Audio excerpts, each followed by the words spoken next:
ના પલસાણા તાલુકામાં પણ વરસાદી માહોલ જામ્યો। કડોદરા નગરપાલિકાના સરદાર કોમ્પ્લેક્સ પાર્કિંગમાં પાણી ભરાયા। કડોદરાના વોર્ડ નંબર 2 માં શ્રીનિવાસ સોસાયટીમાં પાણી ભરાઈ ગયા। ઘૂંટણસમાં પાણી ભરાતા સ્થાનિક રહીશો મુશ્કેલીમાં મુકાયા। કડોદરા નગરપાલિકાની પ્રી મોન્સૂન કામગીરીની પોલ ખુલી। વરસાદી માહોલને લીધે વાતાવરણમાં ગરમીથી આંશિક રાહત મળી। વરસાદનું આગમન થતાં ખેડૂતોમાં ખુશીનો માહોલ જોવા મળ્યો, પરંતુ પ્રી મોન્સૂન કામગીરીની પોલ ખુલી પડી ચૂકી છે। વરસાદી પાણીનો ભરાવો જોવા મળ્યો છે। દ્રશ્યો આપ જોઈ રહ્યા છો પલસાણા તાલુકાના આ દ્રશ્યો, જ્યાં પહેલા વરસાદમાં જ નગરપાલિકાના સરદાર કોમ્પ્લેક્સ પાર્કિંગમાં પાણી ભરાઈ ગયા। કડોદરાના વોર્ડ નંબર 2 શ્રીનિવાસ સોસાયટીમાં પણ પાણી ભરાઈ ગયા। ઘૂંટણસમાં પાણી ભરાતા જ સ્થાનિક રહીશો મુશ્કેલીમાં મુકાયા। પ્રી મોન્સૂન કામગીરીની પોલ ખુલી પડી ગઈ તો સુરતમાં મેઘરાજાની તોફાની ઇનિંગ જોવા મળી। શહેરના અનેક વિસ્તારોમાં વરસાદી પાણી ભરાયા। અમરોલી ખાતે મુખ્ય માર્ગ પર પાણી ભરાઈ ગયા। પાણી ભરાતા જ ન્યૂ કોસાડ રોડ પર લોકોને હાલાકી પડી। દ્રશ્યો ન્યૂ કોસાડ રોડના, જ્યાં પાણી ભરાઈ ગયા છે। પ્રી મોન્સૂન કામગીરીની પોલ ખોલતા આ દ્રશ્યો જુઓ। પહેલા જ વરસાદમાં ચારે તરફ પાણી જ પાણી જોવા મળી રહ્યું છે। શહેરના અનેક વિસ્તારોમાં પાણી ભરાઈ ગયા। અમરોલી ખાતે મુખ્ય માર્ગ પર પાણી ભરાયા છે। દ્રશ્યો આપ જોઈ રહ્યા છો। લોકોને અવરજવર કરવામાં પણ જે મુશ્કેલીનો સામનો કરવો પડી રહ્યો છે।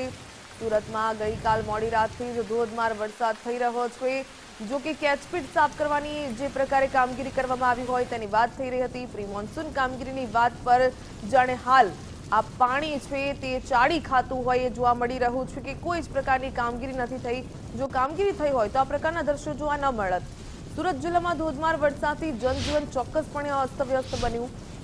ભારે વરસાદને પગલે શોપિંગ સેન્ટરમાં પાણી ભરાઈ ગયા। કીમ નજીક ફિરદોસ શોપિંગ સેન્ટરમાં પાણી ભરાયા છે। લોકોને ભારે હાલાકી પડી રહી છે પાણી ભરાતા। વરસાદી પાણીના નિકાલના અભાવે દુકાનદારો મુશ્કેલીમાં મુકાયા। શોપિંગમાં પાણી ભરાતા દુકાનદારોએ દુકાન બંધ રાખવાની ફરજ પડી। દ્રશ્યો આપ જોઈ રહ્યા છો। શોપિંગ કોમ્પ્લેક્સમાં પાણી ભરાઈ ગયા છે। દુકાનદારો હેરાન પરેશાન બન્યા। ભારે વરસાદને પગલે આ કીમ નજીક ફિરદોસ શોપિંગ સેન્ટરના આ દ્રશ્યો। તો સુરતમાં આજે મેઘરાજાની થઈ રહી છે ધુઆંધાર બેટિંગ। વેસુ વીઆઈપી રોડ પર વરસાદી પાણી ભરાઈ ગયા। મહાવીર કોલેજ કેમ્પસમાં પાણી ભરાયા। વિદ્યાર્થીઓ અને રાહદારીઓને હાલાકી પડી રહી છે। નીચાણવાળા વિસ્તારમાં વરસાદી માહોલ જોવા મળ્યો। તંત્રના પ્રી મોન્સૂન દવાઓની પોલ ખુલી।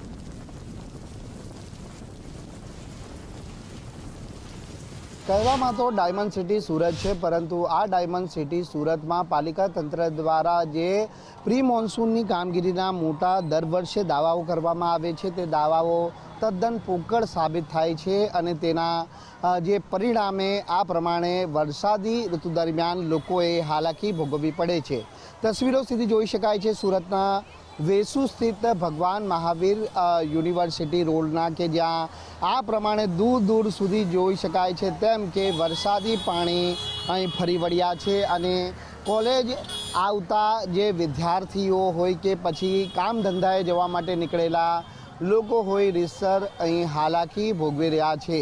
જોઈ શકાય છે તસવીરોમાં તેમ કે કેટલાક વાહનો પણ અહીં બંધ પડી ગયા છે અને તેના કારણે વાહન ચાલકોએ ધક્કો મારવાનો વારો આવ્યો છે, જે બતાવે છે કે તંત્ર તરફથી પ્રી મોન્સૂનની કામગીરી કેટલી હદે જે ખરા અર્થમાં જે યોગ્ય રીતે કરવામાં આવી છે કે કેમ તેના સામે સવાલ અહીં ચોક્કસથી ઉપસ્થિત થાય છે।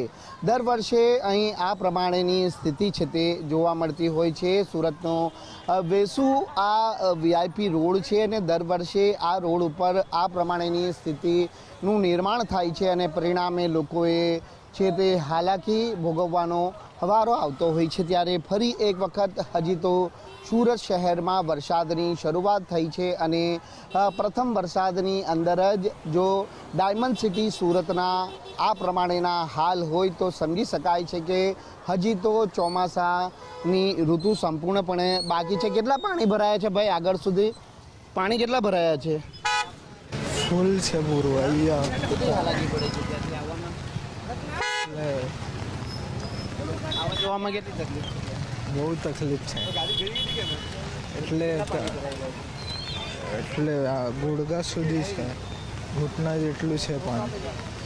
તો બિલકુલ કેળસમા સુધીના પાણી છે તે અહીં ભરાયા છે અને તેના પરિણામે છે તે અહીં લોકો પારાવાર મુશ્કેલીનો સામનો કરી રહ્યા છે. હજી વરસાદી ની શરૂઆત છે અને આ શરૂઆતના ધોરણે જ સુરત શહેરના હાલ બેહાલ થયા છે. એટલે લોકોની મુશ્કેલી કેટલી હદે અહીં વધી છે તે તસવીરો છે તે બયા કરી રહી છે. કેમેરામેન દેવાંગરાણા સાથે રાકેશ ભટ્ટ, ગુજરાત ફર્સ્ટ, સુરત. તો વરસાદી માહોલ જામ્યો છે. જે પ્રકારે કહી શકાય કે મેઘરાજાની તુફાનેદાર ઇનિંગ જોવા મળી રહી છે, ત્યારે ભારે વરસાદને કારણે વૃક્ષ ધરાશાયી થયાની ઘટના પણ બની છે. વરાછા વિસ્તારમાં ઈશ્વર કૃપા સોસાયટીમાં વૃક્ષ પડ્યું. સદનસીબે ઘટનામાં કોઈ જાનહાની સર્જાઈ નથી. સુરતમાં વહેલી સવારથી જ ભારે વરસાદ, પવન સાથે વરસાદ પડતા વૃક્ષો ધરાશાયી થયા. ફાયર વિભાગ દ્વારા રાહત કામગીરી હાથ ધરવામાં આવી. સુરતમાં ભારે વરસાદને પગલે વૃક્ષો ધરાશાયી થયા છે. અવરજવર માટેનો રસ્તો બંધ થયો. વરાછા વિસ્તારમાં ઈશ્વર કૃપા સોસાયટીનો આ વિસ્તાર છે, ત્યાં તોતિંગ વૃક્ષ ધરાશાયી થયું છે.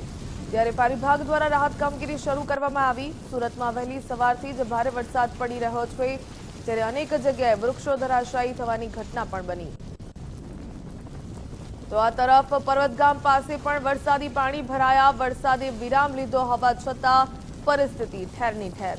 નજીકમાં આવેલી સરસ્વતી વિદ્યાલય પાણીમાં ગરકાવ બની. બાજુમાંથી પસાર થતી ખાડી પણ ભયજનક સપાટી પર. સુરતમાં જે ધોધમાર વરસાદ થઈ રહ્યો છે તેને પગલે ઠેર ઠેર પાણી ભરાઈ ગયા. પરંતુ પાણી જે પ્રકારે કહી શકાય ભરાવો થઈ રહ્યો છે, લોકોને પારાવાર મુશ્કેલી થઈ રહી છે. પર્વતગામ પાસે વરસાદે તો વિરામ લઈ લીધો, છતાં પણ પરિસ્થિતિ ઠેરની ઠેર. નજીકમાં આવેલી સરસ્વતી વિદ્યાલય પાણીમાં ગરકાવ બની. બાજુમાંથી પસાર થતી ખાડી પણ ભયજનક સપાટી પર જોવા મળી. સુરતથી સંવાદદાતા રાકેશ બ્રહ્મભટ્ટ જોડાયા છે. રાકેશ, સતત જે ધોધમાર વરસાદ વરસી રહ્યો છે તેને પગલે અનેક વિસ્તારોમાં પાણી ભરાઈ ગયા છે. પર્વતગામની વાત કરીએ તો પર્વતગામમાં સ્થિતિ કેવી જોવા મળી છે?